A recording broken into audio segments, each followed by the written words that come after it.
1919년 1월의 깊은 밤, 무거운 정적이 내려앉은 덕수궁내 고종의 빈전, 방안을 맴도는 매캐한 향냄새 사이로 억눌린 여인의 울음소리가 끊임없이 흘러나오고 있습니다. 관 앞에 엎드린 주 여인은 통곡을 멈출 기미를 보이지 않아요. 궁인들이 다가와 만류해보지만 그녀는 미동조차 없는 시신 앞에서 밤새 눈물을 쏟아내다 끝내 혼절하고 맙니다. 지아비를 잃은 아내의 깊은 슬픔, 지켜보는 이들마저 숙연하게 만드는 아주 가슴 아픈 사별의 풍경처럼 보이지요. 하지만 이 애통한 장면 뒤에는 우리의 상식을 뒤집는 기막힌 반전이 숨어 있어요. 남편의 시신 앞에서 이토록 대성통곡을 하는 여인, 놀랍게도 이 순간은 그녀가 고종의 얼굴을 마주한 생애 첫 만남이었다는 겁니다. 그가 살아 숨쉴 때는 단 한 번도 대면하지 못하다가 숨을 거둔 주검이 되어서야 비로소 처음 마주하게 된 부부였던 것이죠.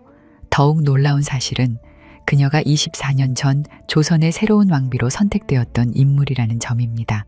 하지만 그녀는 끝내 국모의 자리에 오르지 못했고 정식 첩지를 받은 후궁도 권례의 흔한 상궁이나 궁인도 아닌 모호한 신분으로 그 자리에 있었던 겁니다. 왕비로 간택되었다는 사실 하나만 안고 평생을 그림자처럼 늙어가야 했던 여인, 그녀의 이름은 정화당 김씨입니다. 왕비로 선택된 이 여인은 대체 어떤 사연이 있었기에 왕이 눈을 감은 뒤에야 비로소 처음 그 얼굴을 마주할 수 있었던 것일까요? 오늘 우리는 정치적 필요에 의해 선택받았으나 20년이 넘도록 철저히 방치되어야 했던 한 여인의 기구한 기다림 속으로 조용히 걸음을 옮겨보려 합니다. 이제 1895년 을미년의 늦여름으로 가보겠습니다. 그해 음력 8월 경복궁의 새벽은 피로 물들었어요. 조선의 국모 명성황후가 다른 곳도 아닌 제나라의 궁궐 한복판에서 일본 낭인들의 칼에 무참히 쓰러진 것입니다. 이른바 을미사변이지요. 국모가 시해된 자리에 남겨진 것은 슬픔만이 아니었습니다. 텅 비어버린 중전의 자리, 그리고 그 빈자리를 서둘러 채우려는 서늘한 손길이들이었지요. 고종은 아내가 그리 참혹하게 죽어나갔으니 다음은 자신의 차례일지도 모른다는 불안, 외국인이 직접 가져다준 음식이 아니면 수라조차 입에 대지 못할 만큼 그는 하루하루를 극심한 공포로 떨며 지냈습니다. 하지만 그런 임금의 심경과는 무관하게 조정은 무섭도록 빠르게 움직였어요. 당시 실권을 쥐고 있던 친일 내각은 흐트러진 민심을 다잡고 왕실의 겉모습을 서둘러 복구하고자 했거든요. 국모가 죽었으니 새 국모를 세운다. 그 명분을 가지고 서둘러 왕비 간택령이 떨어집니다. 놀랍게도 이 간택령이 이루어진 시점이 명성황후가 눈을 감은 지 채 일주일 남짓한 시간이 흐른 뒤라고 전해집니다. 국모의 피가 채 마르기도 전에 다음 왕비를 논한다는 것, 상식으로는 도무지 받아들이기 힘든 일이지 않으신가요? 허나 그것이 그해 가을 힘을 잃은 조선 왕실이 마주해야 했던 잔혹한 현실이었어요. 그리고 친일 내각이 이토록 새 왕비를 서두른 데에는 나름의 계산이 있었습니다. 국모가 외국의 손에 살해당했다는 사실이 백성들 사이에 퍼질수록 민심은 걷잡을 수 없이 흉흉해질 수밖에 없었거든요. 텅 빈 중전의 자리를 서둘러 메워 왕실이 아무 일 없이 굴러가는 것처럼 보이게 하는 것, 그것이야말로 그들에게는 무너진 나라의 겉모습을 그럴듯하게 봉합하는 가장 손쉬운 방책이었던 겁니다. 새 왕비를 간택하는 일은 국모의 자리를 하루라도 비워놓으면 안 된다는 이유 때문이 아닌 흔들리는 정국을 덮어가릴 한 폭의 장막에 가까웠던 셈인 거죠. 혹시 여러분이 그 시절 딸을 둔 부모였다면 간택령이 내려진다는 소식을 듣고 어떤 마음으로 드셨을까요? 국모가 시해된 그 자리를 채울 새 왕비 자리, 그것은 과연 하늘이 내린 영광이었을까요? 아니면 언제 목숨을 앗아갈지 모를 무서운 재앙이었을까요? 그렇게 새 왕후로 낙점된 이는 광산 김씨 가문의 한 규수였습니다. 참봉을 지낸 김승현의 딸, 훗날 정화당이라는 당호로 불리게 될 바로 그 여인이었지요. 정화당 김씨는 어린 나이에 궁으로 팔려온 나인도 임금의 눈에 들어 하룻밤 승은을 입은 궁녀도 아니라 어엿한 사대부 집안에서 곱게 자란 규수였고 나라가 정식 간택 절차를 거쳐 뽑아낸 새 왕비였습니다. 은밀한 총애나 치맛바람 같은 이야기와는 먼 처음부터 왕의 아내였던 셈이지요. 하지만 이 간택이 곧 그녀를 운명의 소용돌이에 빠지게 만들 시작이기도 했습니다. 조선의 간택이란 본디 그런 제도였어요. 한번 왕실의 사람으로 지목되면 그날부터 그 여인은 제 뜻으로 혼인할 수도 다른 삶을 꿈꿀 수도 없었지요. 싫다고 물러설 권리도 좋다고 나설 자격도 그녀에게는 없었습니다. 광산 김 씨의 규수 역시 마찬가지였어요. 자신이 원했든 원하지 않았든 왕비로 뽑혔다는 그 한마디에 17의 앳된 소녀의 남은 평생이 통째로 결정되어 버린 것이에요. 그런데 더 막막한 현실은 정작 신랑이 될 고종의 마음이 이 혼사에 조금도 실려 있지 않았다는 겁니다. 고종은 새 왕비를 받아들일 뜻이 전혀 없었어요. 일본의 입김 아래 세워지는 왕비를 그늘코 자신의 아내로 인정하려 하지 않았지요. 그 자리에 누가 앉든 마찬가지였지요. 임금에게 이 간택은 새 배필을 맞는 경사가 아니라 자신을 올가맨 정치 세력이 목에 걸어놓은 또 하나의 굴레에 지나지 않았으니까요. 어쩌면 이보다 더 어긋난 시작이 또 있을까 싶습니다. 한쪽은 왕비가 된다는 소식 하나에 평생의 운명이 송두리째 뒤바뀐 여인. 다른 한쪽은 그 규수의 얼굴조차 볼 마음이 없는 임금. 두 사람은 부부가 되기로 정해졌으나 그 마음의 거리는 시작부터 이미 아득히 멀었던 것이죠. 그리고 이 어긋남은 앞으로 무려 24년 동안 단 한 번도 좁혀지지 않게 됩니다. 어찌되었든 간택은 정해졌고 이제 남은 것은 신부를 궁으로 맞아들이는 절차가 남았지요. 이제 새 왕비가 육중한 궁궐의 문턱을 넘을 그날이 하루하루 눈앞으로 다가오고 있었습니다. 그런데 바로 그 무렵 누군가는 이 신부맞이 행렬을 전혀 다른 눈으로 바라보고 있었어요. 다가올 혼례의 어수선한 틈을 벼랑 끝에 몰린 임금을 궁 밖으로 빼내기 위한 은밀한 통로로 여기고 있었다는 것입니다. 을미사변 이후 경복궁은 더 이상 임금의 궁궐이 아니었어요. 아내를 잃은 고종은 사실상 감금이나 다름없는 처지에 놓여 있었지요. 그의 곁을 지키는 자들 가운데 절반은 일본과 친일 내각이 심어둔 눈과 귀였고 그가 무엇을 먹고 누구를 만나는지까지 낱낱이 감시당하는 나날이었던 겁니다. 언제 자신도 아내처럼 비명 행사할지 모른다는 공포. 그 서늘한 불안 속에서 임금은 오직 이 궁궐을 벗어날 궁리만을 거듭할 수밖에 없었어요. 바로 그 무렵 임금을 구하려는 사람들이 은밀히 움직이기 시작합니다. 친미, 칠러 성향의 관료들과 일부 군인들이었지요. 이대로 두었다가는 임금이 친일 세력의 허수아비로 전락하거나 끝내 목숨마저 위태로워지리라 여긴 이들이었고 그들은 고종을 경복궁 밖으로 빼내 안전한 외국 공사관으로 모시려는 대담한 계획을 세웁니다. 임금을 손에 쥔 쪽이 곧 나라의 명분을 쥐는 시대였으니 이는 목숨을 건 승부수나 다름없었어요. 이들의 처지에서 한번 생각해 볼까요? 그들에게 고종은 단순한 왕이 아니라 친일 내각에 맞설 유일한 명분이자 무너져가는 나라를 되돌릴 마지막 열쇠였지요. 임금이 저들의 소나귀에 갇혀있는 한 조선의 앞날도 그 소나귀 안에 있는 것이나 마찬가지였습니다. 아관파천이라는 이름은 훗날의 일이지만 임금을 외국 공사관으로 모신다는 발상 자체가 이때 이미 싹트고 있었던 셈입니다. 그렇기에 이들은 실패하면 목이 달아날 것을 뻔히 알면서도 기어이 그 위험한 길로 발을 내디딜 수밖에 없었던 거지요. 그리고 삼엄한 감시가 깔린 궁궐에서 대체 어떻게 임금을 빼낼 수 있단 말인가를 고민하던 그들의 눈에 절묘한 기회 하나가 들어옵니다. 다름 아닌 새 왕비를 궁으로 맞아들이는 봉영 행사였어요.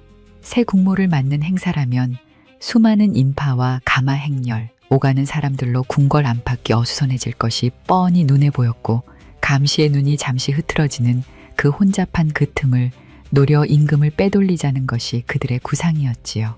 너무 씁쓸한 장면 아닌가요? 정화당 김씨에게는 평생을 건 혼례였습니다.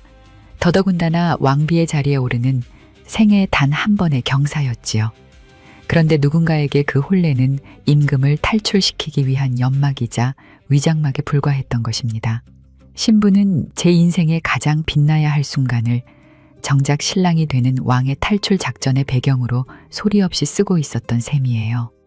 더욱 서글픈 것은 이 계획을 세운 이들조차 그녀를 해칠 뜻이 있었던 것은 아니라는 점입니다. 그들에게 새 왕비의 혼례란 그저 감시가 느슨해질 절호의 시점이었을 뿐이에요. 신부가 누구인지, 그 규수가 어떤 마음으로 이날을 기다려왔는지는 애초에 그들의 관심 밖이었지요. 나라를 구하겠다는 큰 뜻 아래 한 여인의 일생일대의 순간은 그렇게 아무렇지 않게 도구가 되어버렸습니다. 거창한 명분 앞에서 한 개인의 삶이 얼마나 쉽게 뒷전으로 밀려나는지 이보다 더 잘 보여주는 장면이 또 있을까요? 그리고 운명의 날이 다가옵니다. 1895년 11월 28일 새벽, 거사는 시작되었어요. 임최수, 이도철을 비롯한 주동자들이 병력을 이끌고 경복궁의 북동쪽 문, 춘색문으로 몰려갔습니다. 어둠을 가르는 다급한 발소리, 흔들리는 횃불의 붉은 그림자, 숨을 죽인 채 문을 향해 나아가는 군인들, 임금을 구해내겠다는 그들의 결의는 그날 밤 춘색문 앞에서 절정에 달했지요. 허나 거사는 시작되자마자 너무나 허무하게 끝나버립니다. 내부에 배신자가 있었던 거예요. 계획은 이미 사전에 세워나갔고 문 안쪽에서는 대비가 끝나 있었던 거예요. 임금을 빼내기는커녕 주동자들은 그 자리에서 제압당하고 맙니다. 이것이 바로 춘색문 사건이지요. 결과는 참혹했습니다.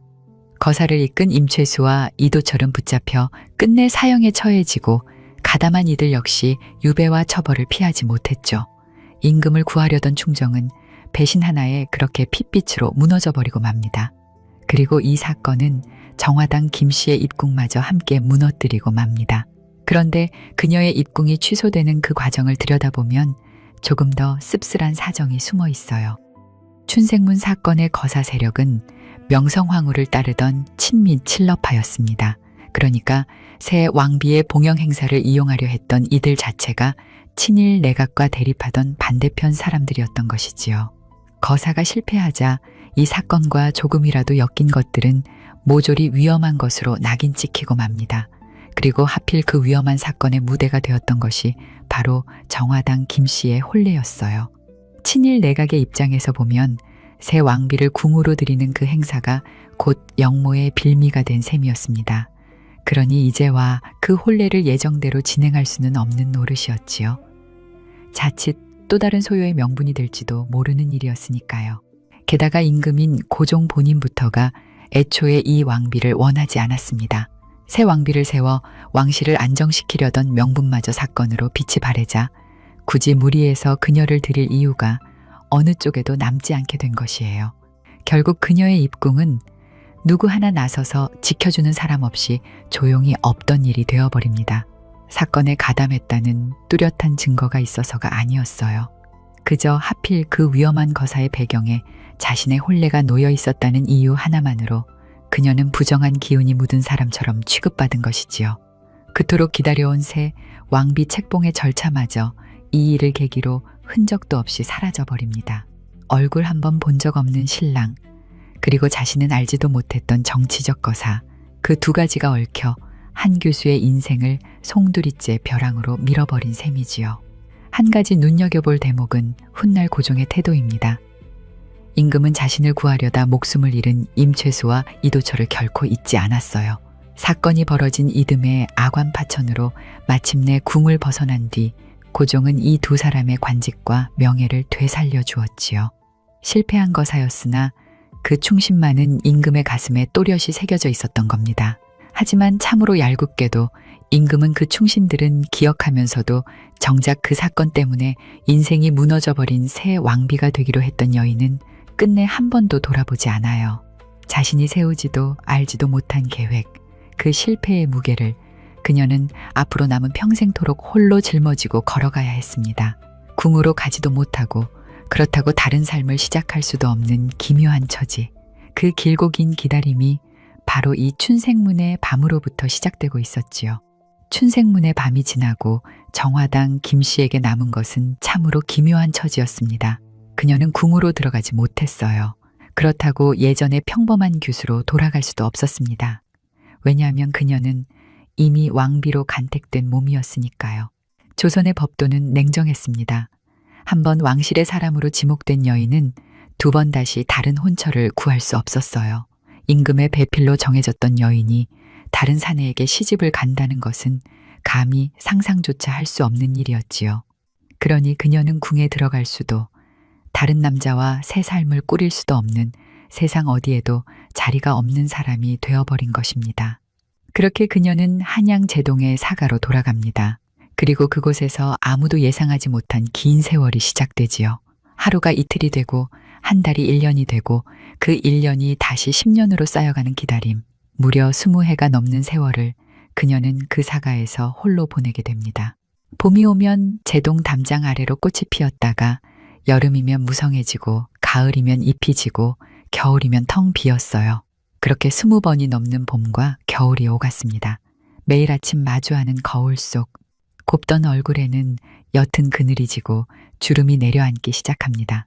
그녀는 그저 왕비로 뽑혔다는 사실 하나만을 품에 안은 채 아무도 인정해주지 않는 국모의 채통을 홀로 지켜야 했던 것이에요.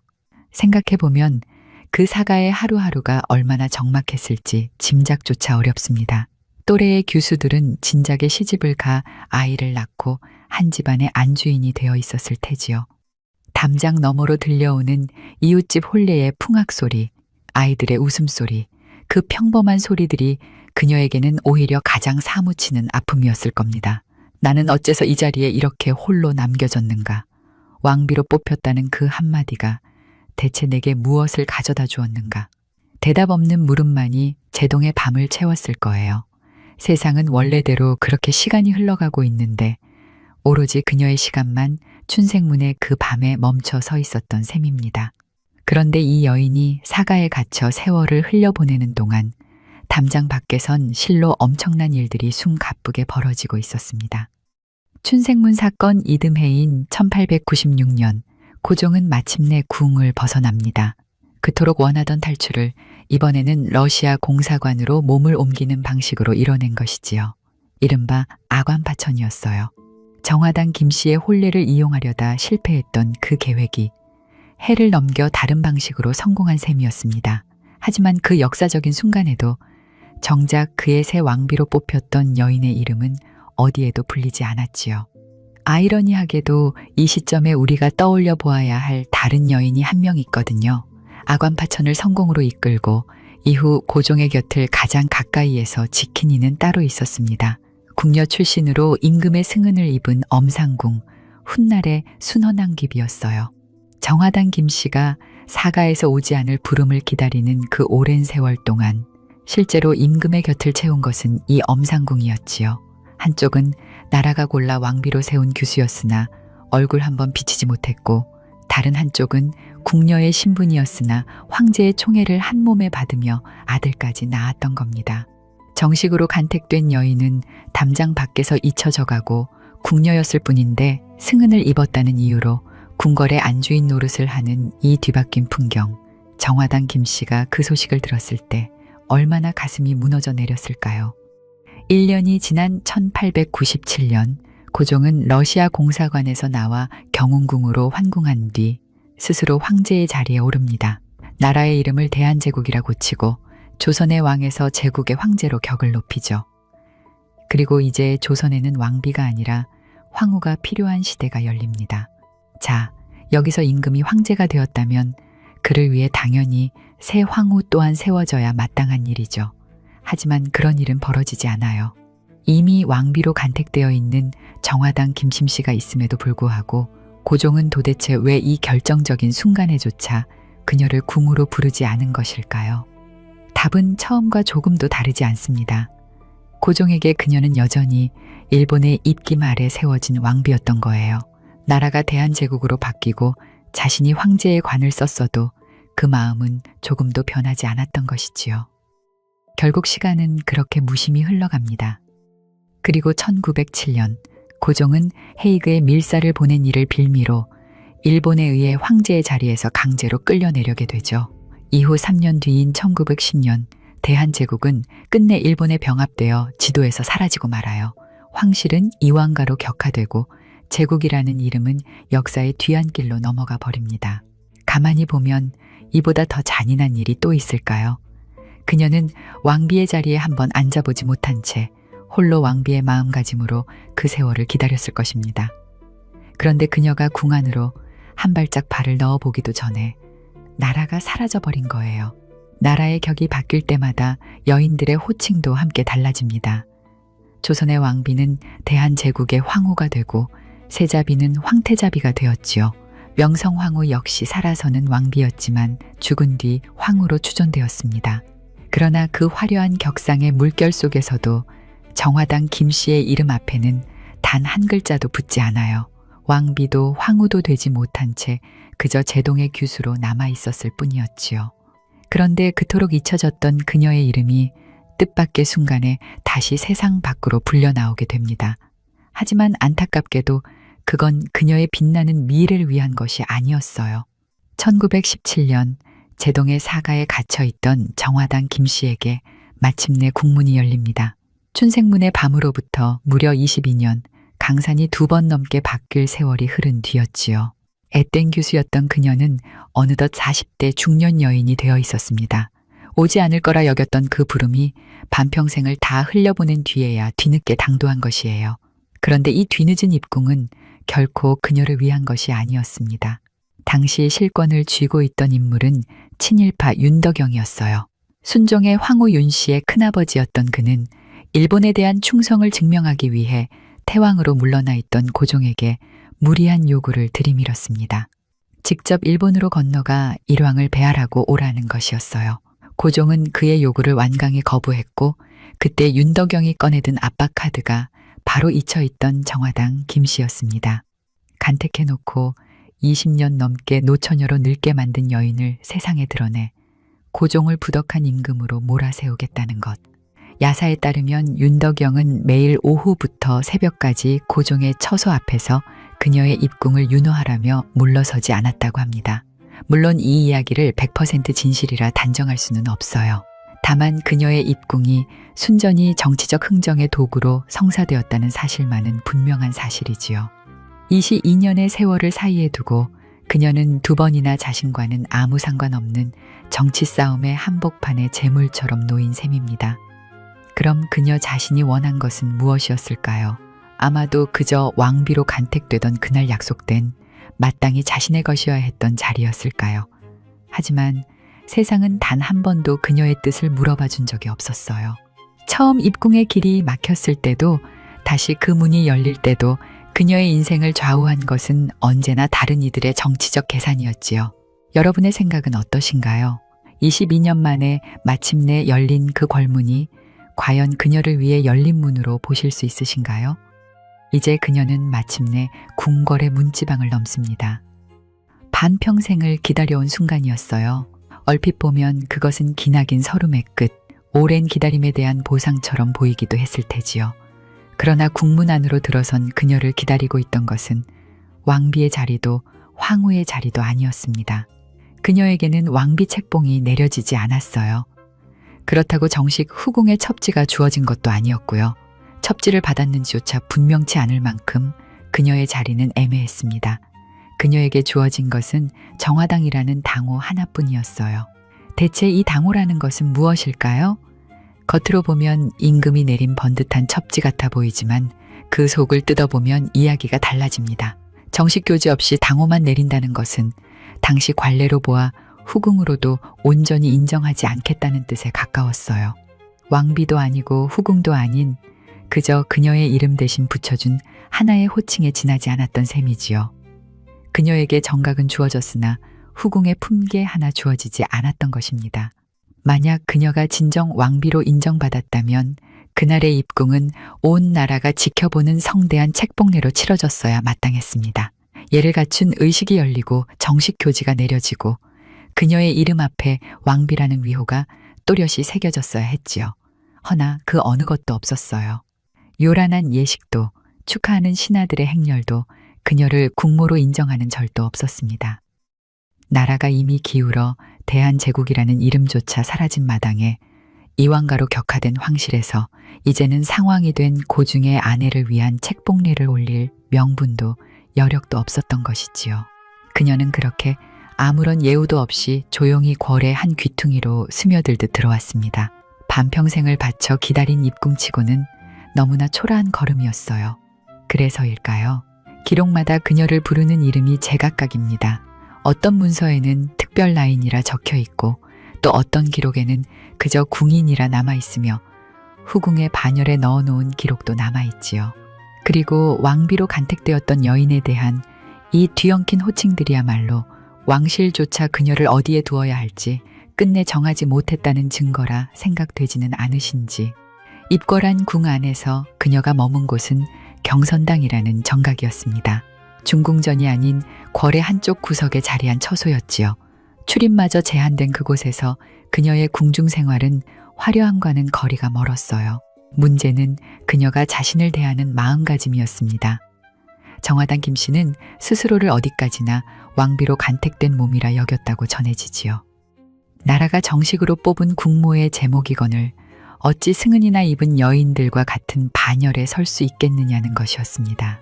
그러니 그녀는 같은 궁행에 머무는 다른 후궁들에게 좀처럼 고개를 숙이지 않았던 거예요. 당시 덕수궁에는 고종의 적적함을 달래던 후궁들이 여럿 있었습니다. 복령당 양씨, 광화당 이씨, 삼축당 김씨 같은 이들이었죠. 이들은 대개 궁녀로 입궁해 임금의 승은을 입고 자녀를 낳거나 오랜 세월 곁을 지키며 번듯한 자리를 얻은 여인들이었습니다.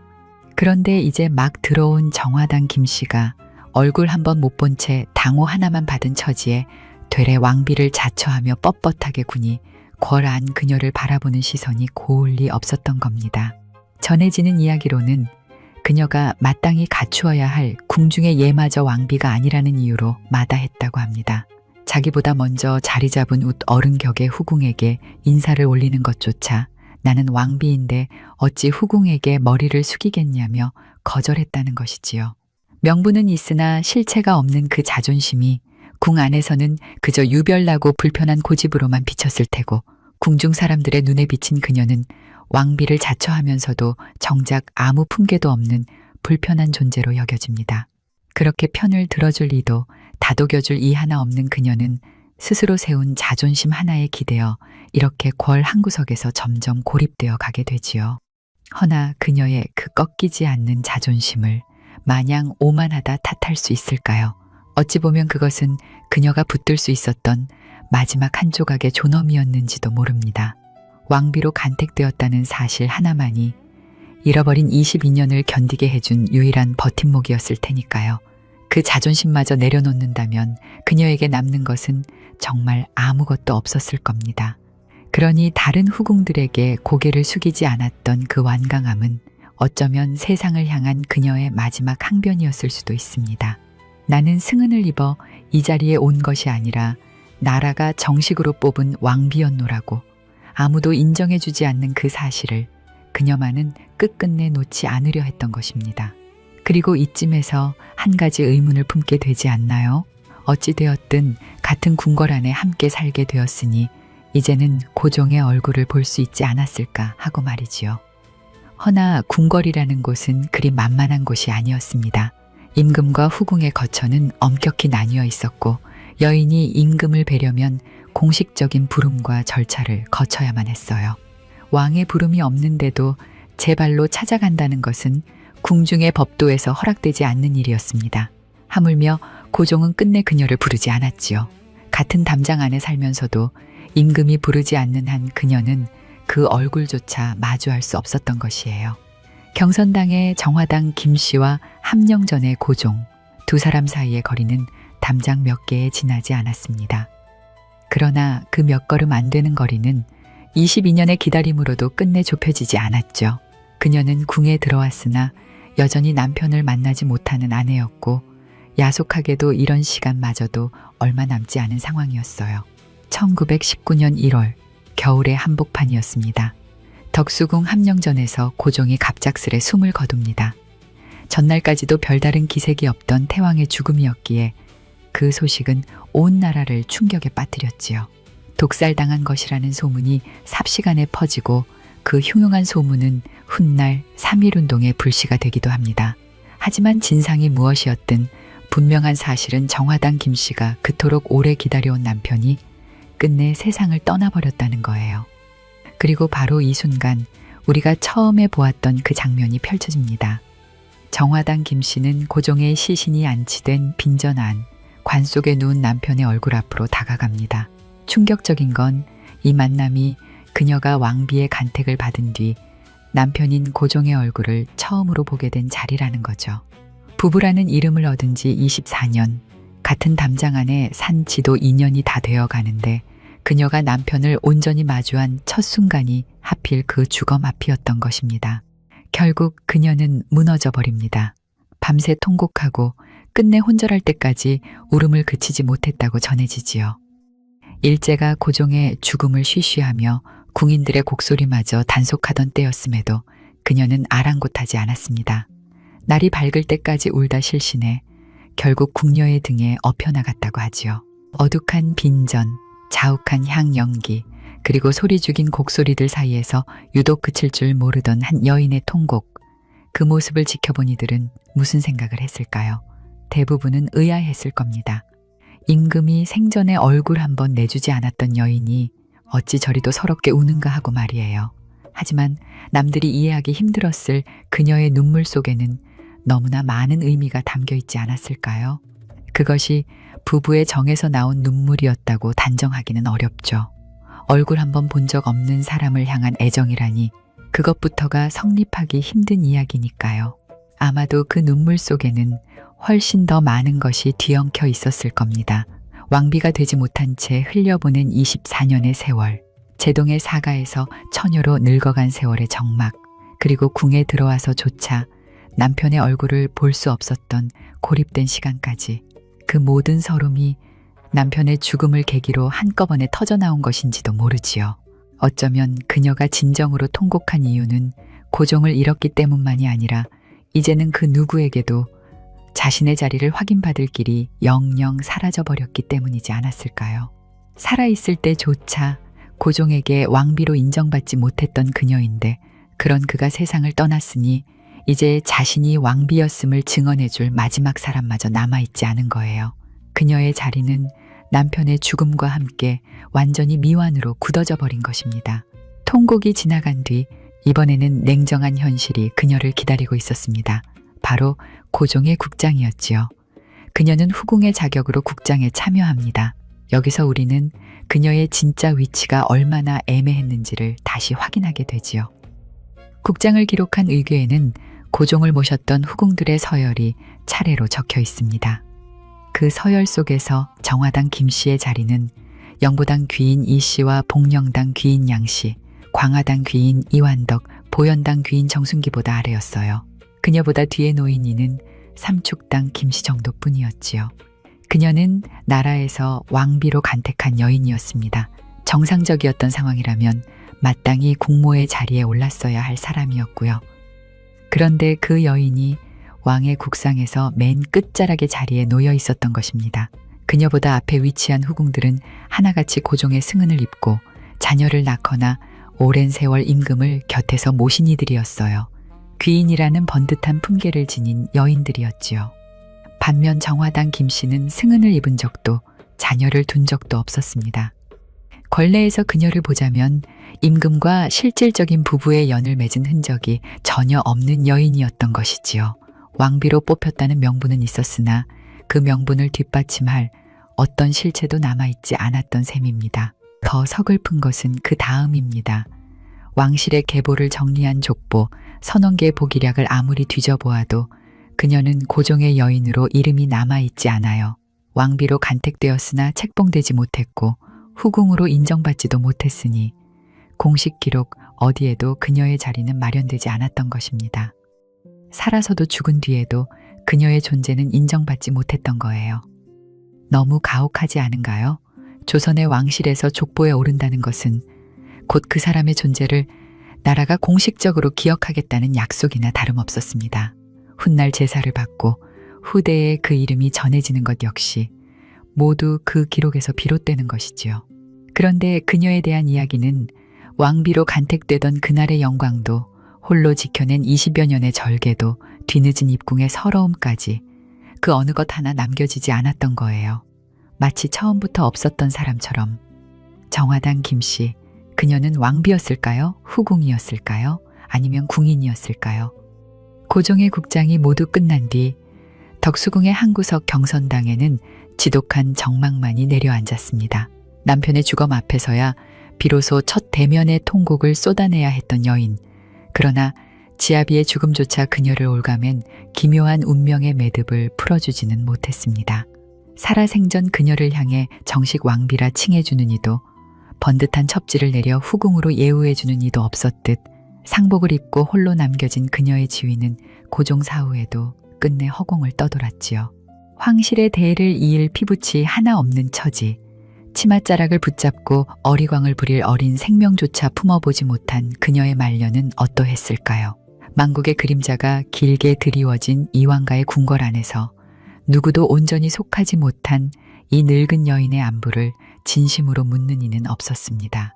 세상은 식민지의 혹독한 겨울 속으로 걸어 들어갔고 정화당 김씨라는 존재는 처음부터 그러했듯 서서히 아주 완벽하게 사람들의 뇌리에서 지워져 갔어요. 그래서일까요?